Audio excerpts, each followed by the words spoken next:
नमस्कार, आप लाइव बिहार देख रहे हैं। मैं हूं राजमोहन तिवारी। देखिए, 2025 विधानसभा चुनाव को लेकर लगातार हमारी चर्चा जारी है, अलग अलग सीटों की। और सारण जिले के कई सीटों के बारे में हमने पहले ही विस्तार से आपको बताया है कि क्या सामाजिक समीकरण वहां के हैं, कौन पहलवान बनने की उम्मीद में पूरा दमखम लगाए हुए। और आज जिस सीट की हम चर्चा करने जा रहे हैं वो भी सारण जिले के अंतर्गत आती है, छपरा यानी सारण लोकसभा के अंतर्गत आती है। और वो सीट हॉट सीटों में से एक है। नाम है मढ़ौरा विधानसभा। वर्तमान में जो विधायक हैं वो राष्ट्रीय जनता दल के जितेंद्र कुमार राय हैं। बिहार सरकार में मंत्री भी रहे जब नीतीश कुमार पाला बदलकर महागठबंधन के अंदर चले गए थे या महागठबंधन के साथ चले गए थे और तेजस्वी यादव मुख्यमंत्री बने थे। लेकिन जो 2024 का लोकसभा चुनाव हुआ, सारण लोकसभा से रोहिणी आचार्य लालू प्रसाद यादव की बेटी उम्मीदवार बनी, उसके बाद से ही जितेंद्र कुमार राय को लेकर कई तरह की चर्चा चल रही है। ऐसे में 2025 के चुनाव में क्या कुछ यहाँ पर देखने को मिल सकता है, जातीय समीकरण क्या है, विस्तार से समझेंगे। हमारे साथ राजनीतिक विश्लेषक राय प्रतीक मौजूद हैं। तो कैसे देखते हैं मढ़ौरा विधानसभा को? नमस्कार तिवारी जी। मढ़ौरा विधानसभा क्षेत्र सारण जिले का विधानसभा क्षेत्र है और सारण लोकसभा क्षेत्र का हिस्सा है। मढ़ौरा सीमित वोटर वाला क्षेत्र है, ज्यादा वोटर नहीं है। जब सामाजिक समीकरण की बात करेंगे तो हम आएंगे। जितने भी वोटर है, मढ़ौरा की पहचान यादव बनाम भूमिहार की सीट से रही है शुरुआत से ही। यहाँ पे यादवों और भूमिहारों का दबदबा है। तो मढ़ौरा औद्योगिक क्षेत्र, लेकिन बीते कुछ चुनाव से भूमिहार थोड़ा बैकसाइड नजर आए हैं। हाँ, परिसीमन के बाद 10 के बाद से है, उस पे भी हम आएंगे। तो मढ़ौरा जो है औद्योगिक क्षेत्र के लिए मढ़ौरा की पहचान है। रेलवे का कारखाना है, रेलवे लोकोमोटिव इंजन का कारखाना है और पहले चीनी मिल भी रहा है। मोर्टीन चॉकलेट जो होता था उसका फैक्ट्री जो है मढ़ौरा में ही होता था। तो मढ़ौरा शुरू से विकसित रहा है और अभी तो रेलवे का कारखाना के लेकर मढ़ौरा को नई पहचान भी मिली है। लालू यादव की देन नहीं है तो मढ़ौरा में। तो मढ़ौरा देखेंगे, मढ़ौरा का इतिहास रहे। मढ़ौरा में बंदूकें बहुत गरजती है। मढ़ौरा में राजपूत बनाम भूमिहार, मतलब भूमिहार और राजपूत का भी संघर्ष देखा गया है। एक बहुत देख सकते हैं, मुन्ना ठाकुर बनाम जो अरुण सिंह होता था। मीना अरुण जो जिला परिषद की चेयरमैन होती थी, अरुण सिंह राजपूत जाति से, और मुन्ना ठाकुर भूमिहार, काफी खूनी संघर्ष रहा। उसके लिए भी मढ़ौरा की पहचान है। तो मढ़ौरा जो है, और मढ़ौरा में एक से एक लोग मढ़ौरा में है। बड़े बड़े बाहुबली सुरेंद्र शर्मा, चर्चा करेंगे तो निर्दलीय मढ़ौरा से विधायक रहे, बड़े बाहुबली अभी भी हैं। तो मढ़ौरा का अगर सामाजिक इतिहास की बात करें, यहाँ से यादव और भूमिहार दोनों का दबदबा रहा है। बात 1952 की करें तो सुखदेव नारायण मेहता प्रथम विधायक हुए। श्री बाबू का समय था उस समय, जो जिन्हें टिकट मिला कांग्रेस से, वो चुनाव जीत गए। 57 में देवीलाल जी, 1967 में सूरत सिंह, फिर जाति से भूमिहार सूरत सिंह जो है विधायक बने। 1967 में देवीलाल जी, 1969 और 72 में विष्णु प्रसाद यादव, 1977 में फिर सूर्य सिंह विधायक बने। सूरत सिंह बड़े नेता होते थे। फिर 80-85 भीष्म नारायण यादव, जो भीष्म उस समय कह सकते हैं कि दिग्गज रामदेव सिंह जो रघुनाथपुर से 3 टर्म विधायक हुए, महाराजगंज से 2 टर्म सांसद बनने के बाद वो आए थे मढ़ौरा चुनाव लड़ने के लिए। तो 80-85 का चुनाव जो है वो जो है रामदेव सिंह जो है मढ़ौरा से चुनाव हार गए थे। भूमिहार, वो यादव बनाम भूमिहार की लड़ाई हुई थी और रामदेव सिंह चुनाव हार गए थे। लेकिन उनके हारने के बाद ही 1990 में सुरेंद्र शर्मा, बाहुबली सुरेंद्र शर्मा, क्योंकि मढ़ौरा के क्षेत्र में भूमिहार जो है काफी मजबूत है। कमला कंस्ट्रक्शन वाले बड़े आरपी शर्मा इसी क्षेत्र से आते हैं। लोग वैसे उनका घर जलालपुर मांझी विधानसभा क्षेत्र में, लेकिन लोग उनको जानते हैं मढ़ौरा के ही हैं। तो 1990 में सुरेंद्र शर्मा यहाँ से विधायक हुए, निर्दलीय, जिनके घर से कभी AK-47 AK-56 बरामद पहले भी होते रहा है। और देख लीजिए प्रभुनाथ सिंह जो होते थे, प्रभुनाथ सिंह के बारे में कहा जाता है कि प्रभुनाथ सिंह इनके काफी संसर्ग में रहते थे और प्रभुनाथ सिंह से ये सीनियर होते थे राजनीति में भी और अपराध के इतिहास में। तो ये कहानी है छपरा जिले की। और देख लीजिए 95 में फिर सुरेंद्र शर्मा हार गए महज मामूली वोट से, 1000 के अंदर वोट से जो है। 90 में विधायक बने, 95 में हार गए। फिर 2000 में सुरेंद्र शर्मा हार गए। फिर 95 और 2000 में यादव जी चुनाव जीत गए यहाँ से। फिर 2005 में लाल बाबू राय, और उसके बाद फिर 10, 15, 20 तो आप देख ही रहे हैं। मंत्री जो रहे आपके कला संस्कृति मंत्री जितेंद्र राय यहाँ से विधायक हैं। और जितेंद्र राय के भी बारे में कहा जाता है कि जितेंद्र राय को भूमिहारों के एक बहुत बड़े धारा का समर्थन प्राप्त है, जो मरहौरा में ग्रीप रखने वाले हैं, जैसे सलीमापुर पंचायत के मुखिया है, बाहुबली मुखिया, जिनके बारे में भी हम चर्चा कर रहे थे, मुन्ना ठाकुर भूमिहार है और वो जितेंद्र राय के लेफ्टिनेंट माने जाते हैं। तो कह सकते हैं कि जितेंद्र राय के खेमे में, राजद खेमे में यहाँ भूमिहार भी है।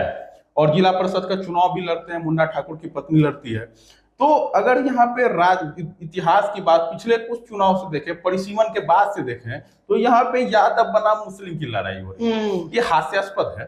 सामाजिक समीकरण पे जब हम आएंगे, अभी तो बताएंगे, तो आपको बताएंगे कि मुस्लिमों का कोई ज्यादा यहाँ पे संख्या है नहीं। लेकिन एक क्या होता है कि बताया जाता है कि छपरा जिले में एमवाई बहुत ज्यादा है, कुछ सीटों पे एमवाई ज्यादा है, तो उसमें वाई नहीं टूट सकता है, तो एम को तोड़ लो। ये तो हास्य। हालांकि 10 के बाद पूरे चुनाव में एमवाई की लड़ाई नहीं हुई है, क्योंकि अगर आप गौर से देखिएगा तो 2015 में बीजेपी के टिकट पर लाल बाबू राय लड़े थे। एम या वाई की बात हो रही ना तोड़ने की, या तो वाई के तोड़ने की बात हो रही है या तो एम की तोड़ने की बात तो वही हो गई। एम और वाई पे ही जाके राजनीति जो है अटक जा रही है। तो पहले समीकरण की बात कर लेते हैं कि मरहौरा का जो है सामाजिक समीकरण और बुनावट मरहौरा का है कैसा। कुल वोटर कम है, 2,89,000 कुल वोटर है, जिसमें SC ST 33,000 है, मुस्लिम समाज 43,000 है।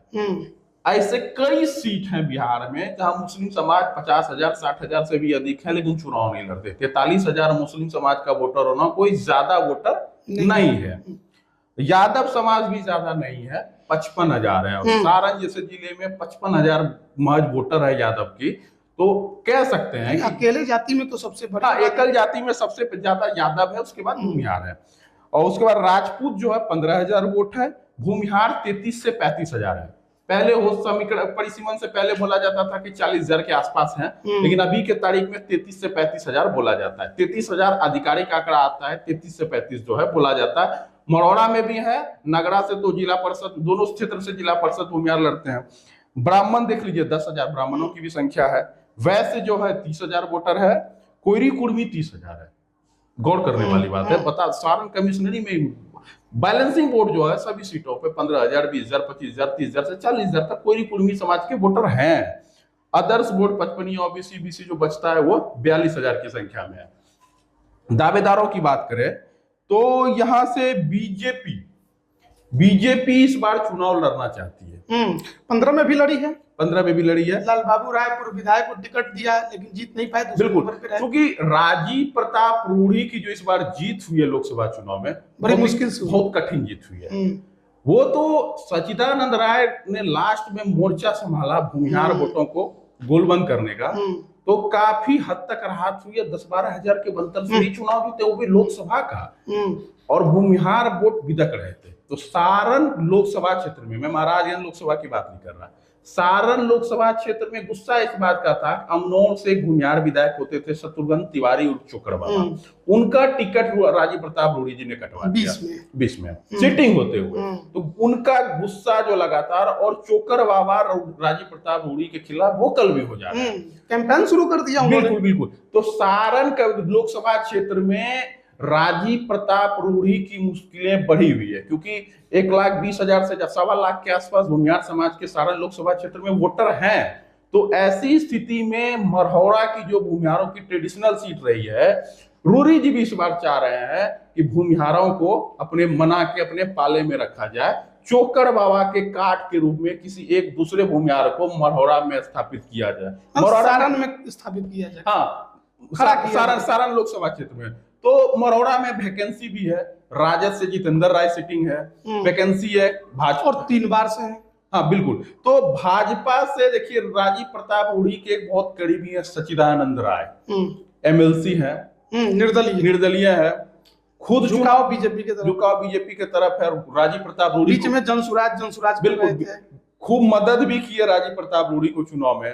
तो सचिदानंद राय खुद चुनाव लड़ेंगे, इसकी संभावना कम है। काफी होशियार लोग हैं। वो कहते हैं ना कि बहुत ही शार्प माइंड के हैं, बिजनेसमैन है, ईडन ग्रुप के मालिक है, बड़े धनकुबेर है, आईटीएन रहे हैं, तो बिना दिमाग के तो बनेंगे नहीं। हाँ, काफी बहुत बहुत तेज है, बहुत एकदम शार्प माइंड है, एकदम चिंपांजी से भी ज्यादा शार्प माइंड है उनका। तो कुछ भी सोचते हैं ना, सब में उनका जगह उनका जो है बिजनेस वाले हैं, तराजू लेके रहते हैं, प्रॉफिट लॉस, लाभ हानि किधर फायदा, उनका एकदम तराजू में रहता है कि कहाँ क्या होने वाला है। तो महाराजगंज उनकी गृह विधानसभा क्षेत्र महाराज बनियापुर है। तो बनियापुर में मुश्किलें बढ़ी है। बनियापुर भाजपा लड़ेगी नहीं लड़ेगी संशय है, लड़ेगी भी तो जनार्दन सिंह सिग्रीवाल से उनके 36 के आंकड़े हैं। तो चूंकि बनियापुर तो भूमिहारों की सीट है ही, भूमिहार लड़ते आए हैं, तो बनिया पहले प्रायोरिटी तो बनियापुर की है, लेकिन बनियापुर में उनकी गोटी गोल होते वो जेडीयू के तरफ जाते, बनियापुर सीट ज्यादा दिखाई दे रही है। अब जेडीयू की तरफ जाएगी कि भाजपा की तरफ जाएगी, किससे अभी ये अगर भाजपा के पास भी जाएगी तो भी सच्चिदानंद राय के लिए वहां अंधकार है, क्योंकि जनार्दन सिंह सिग्रीवाल सच्चिदानंद राय को बनियापुर में एडजस्ट नहीं करने देंगे, और सच्चिदानंद राय की ट्यूनिंग राजीव प्रताप रूडी से बेहतर है। तो मरहौड़ा सीट के लिए कुछ बातें आगे बढ़ी है। उनके एक आईटीएन बेटे हैं कुमार सात्विकी, जो सूरजभान सिंह के भी रिश्तेदार हैं, मतलब सूरजभान सिंह के भगनी की शादी जो है देखना बड़ा दिलचस्प होगा कि रूडी जी किसको किसको टिकट दिलाते हैं, क्योंकि 20 में अमनौर में चोकर बाबा का टिकट कटवा के कृष्ण कुमार मंटू को टिकट दिलवाया, मंत्री भी बन गए। हाँ, और अब मढ़ौरा में भी चाहते हैं कि उनका ही पहलवान उतरे। मतलब बीजेपी में रूडी जी का इतना चलता है। नहीं, सारण लोकसभा क्षेत्र में अब देखिए समीकरण भी अपनी सीट तो बचाते बचाते उनकी हालत खराब। बिल्कुल, तो समीकरण भी तो फिट करना है। कोर वोटर भूमिहार भी दकर हैं, आप उनका सीट काट चुके हैं। मरौड़ा ट्रेडिशनल सीट रही है, मरौड़ा में वैकेंसी है, सच्चिदानंद राय नहीं तो कोई और। सच्चिदानंद राय दावेदार हैं। अब यहाँ पर हमें जेडीयू की भी चर्चा करनी होगी, क्योंकि कुछ पिछला चुनाव जेडीयू ही यहाँ से पहले भाजपा के दावेदार की चर्चा कर देता हूँ। भाजपा से 2 भूमिहार दावेदार ही हैं भाजपा से। एक सच्चिदानंद राय अपने पुत्र के लिए टिकट चाहते हैं, कुमार सात्विकी आईटीएन है, वो भी बड़े कारोबारी हैं और साफ सुथरे छवि के हैं, फ्रेश चेहरे हैं। दूसरा दावेदार है अभय सिंह। अभय सिंह जो है नगड़ा से जिला परिषद के सदस्य हैं। वो खुद तो जनसुराज से घूम रहे हैं, मेहनत कर रहे हैं, लेकिन उनकी पत्नी जो जिला परिषद है अनीता नवीन, वो भाजपा में के साथ है। तो पत्नी बीजेपी में है और बीजेपी से टिकट की दावेदारी कर रहे हैं, और खुद का झुकाव जनसुराज से है। 2 नाव की सवारी है। कहा यह जा रहा है भाजपा से अगर टिकट नहीं मिलता है तो अभय सिंह जनसुराज के सिंबल पर मरौड़ा से चुनाव लड़ते देखे जा सकते हैं। तो वही 2 नाव की सवारी है। 2 नाव की सवारी है। जदयू में तो आपको अल्ताफ राज जो मुस्लिम कैंडिडेट है, पिछली बार भी लड़े हैं। तो अब एक और चेहरा है सलीम परवेज।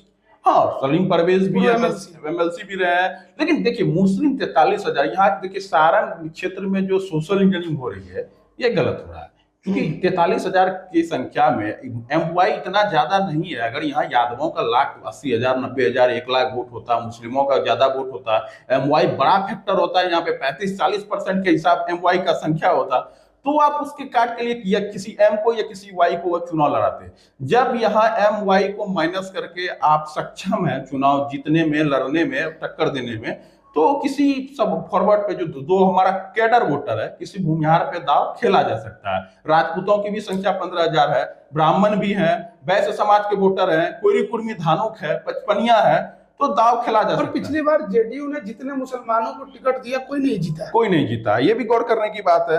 अब आरजेडी और वैसे भी इस बार तो वक्त का अलग बिल्कुल संग्राम है। बिल्कुल। तो और सारण लोकसभा का समीकरण गड़बड़ हो गया। रूडी जी तो जीत गए, ये तो भाग्य किस्मत से जीते हैं। तो अब देखिए वो तो बहुत हद तक भूमिहार लास्ट में डैमेज कंट्रोल हुआ, जो रूडी जी की जान बच गई। तो मरहौड़ा सीट में बदलाव देखा जा सकता है। एमवाई का जो चल रहा है वहां पे, एमवाई को इस बार दरकिनार किया जा सकता है। एमवाई के बहुलता वाली ये सीट नहीं है। एमवाई को माइनस करके भी भूमिहार को आगे करके चुनाव जीता जा सकता है। समीकरण में भी फिट है और पहलवान भी बड़े बड़े हैं, पहलवानों की भी कमी नहीं है। धनाढ्य लोग हैं, छपरा जिला है, जमींदारों का जिला है, उद्योगपतियों का जिला है, कमलादित्य वाले हैं, ईडन ग्रुप सच्चिदानंद राय है, बड़े बड़े पैसे वाले हैं, मुन्ना ठाकुर बाहुबली है, सुरेंद्र शर्मा बाहुबली है। मरौड़ा में तो दबदबा है ना, मरोड़ा में संख्या है। तो ये तो एनडीए की बात हुई, अब हम बात महागठबंधन महागठबंधन में जितेंद्र राय है। लेकिन अब सवाल है कि रोहिणी आचार्य के आने के बाद क्या कुछ बदलाव होगा? देखिए, भीतरघात का तो कुछ संकेत गया है, लेकिन रोहिणी आचार्य ने खुद कहा है, भले नाम नहीं लिया, लेकिन भीतरघात में तो बहुत लोग हैं ना। एकमा वाले श्रीकांत यादव हैं, आपके क्या कहते हैं, बहुत जितेंद्र राय का नाम आ रहा है। किसी के नाम का अनाउंसमेंट तो आरजेडी ने नहीं किया, नहीं, लेकिन हुआ है। अब लेकिन जितेंद्र तीन सीटें ऐसी हैं जहां पर बढ़त रूडी जी को मिला, 3 सीटें ऐसी हैं जहां बढ़त रोहिणी आचार्य को मिला। बिल्कुल, छपरा में बढ़त जो है वो ज्यादा हो गया उसकी वजह से। लेकिन सबसे बड़ी बात यह है कि मढ़ौरा, कल्पना नहीं कर सकते, मढ़ौरा जहां पे जितेंद्र राय विधायक है, आरजेडी की सीट, वहां पर बढ़त रूडी जी को मिल गया। बिल्कुल, ये गौर करने वाला बात है। सच्चिदानंद राय ने सबसे ज्यादा मेहनत मरोड़ा में किया। मरोड़ा का जो समीकरण है ये भी गौर करने वाला बात है। MY को माइनस करके समीकरण एनडीए का यहाँ पे पलड़ा भारी होता है। ये यादवों की वैसी सीट नहीं है जैसे परसा है, जैसे सोनपुर है, जैसे गरखा है, वैसी सीट ये यादवों की है नहीं, पहली बात। और यहाँ पे जो है भीतरघात हुआ है नहीं हुआ ये तो बात की बात है, लेकिन जितेंद्र राय उस क्षेत्र में दबदबे वाले हैं, मतलब मायने रखते हैं, जिताऊ महत्वपूर्ण है। अब महत्वपूर्ण है क्या टिकट, मतलब आप ये कह रहे हैं कि खून का घूंट पीकर भी आरजेडी झेलना पड़ेगा जितेंद्र राय, दूसरा कोई चेहरा। अगर जितेंद्र राय की काट कोई ऐसा चेहरा मरोड़ा में है जो जितेंद्र राय को दाब सके, या तो आप यादव को लड़ाना ही छोड़ दीजिए, तभी संभव है। कोई यादव चेहरा जो जितेंद्र राय पे भारी पड़ सके तो आप बिल्कुल लड़ाइए यादव को। अभी भी जितेंद्र राय तेजस्वी यादव के साथ अक्सर नजर आ जाते हैं। बिल्कुल मजबूरी है ना। जितेंद्र राय से भारी भरकम चेहरा, यादव चेहरा आप मरोड़ा में पहले बनाइए तो सही, तब ना जितेंद्र राय को रिप्लेस कीजिएगा।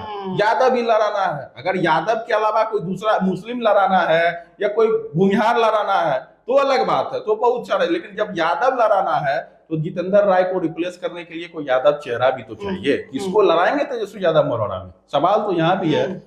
अब देखना है, यादव है, मुस्लिम है, जनसुराज से तो भूमिहार लड़ेंगे ही, देख ही रहे हैं जनसुराज से भूमिहारों की तैयारी बहुत मजबूती से है।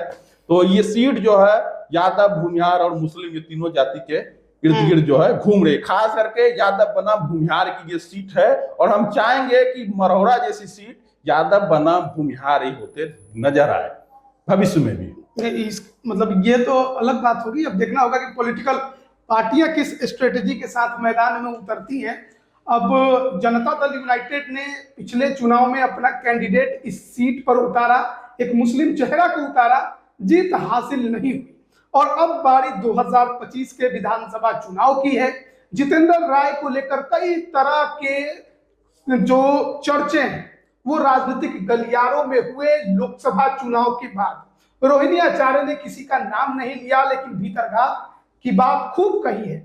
और मढ़ौरा में लीड किसको मिला, तो वो राजीव प्रताप रूडी को, और कहा जाता है यही बड़ा कारण था कि रोहिणी आचार्य को मढ़ौरा के वजह से लोकसभा चुनाव में हार झेलनी पड़ी। अब रोहिणी आचार्य क्योंकि अब राजनीति में उतर गई हैं, सारण की राजनीति कर रही हैं, तो बड़ा देखना दिलचस्प होगा कि वो क्या मढ़ौरा की सीट को लेकर कोई इंटरफेरेंस करती हैं, क्या कोई उनका चेहरा है, कोई उनका चहेता मैदान में उतरेगा, या जितेंद्र राय को उतारना आरजेडी की मजबूरी होगी। क्योंकि भले ही कुछ भी चर्चाएं चले जितेंद्र कुमार राय को लेकर, लेकिन आज भी जितेंद्र राय तेजस्वी यादव के साथ अक्सर नजर आ जाते हैं, और कहा जाता है कि मढ़ौरा में जितेंद्र राय आरजेडी की मजबूरी है, क्योंकि वोट केवल यादवों के नहीं बल्कि अन्य कई समाजों का भी उन्हें मिलता है, और इसीलिए वो लगातार 3 बार से जीत रहे हैं।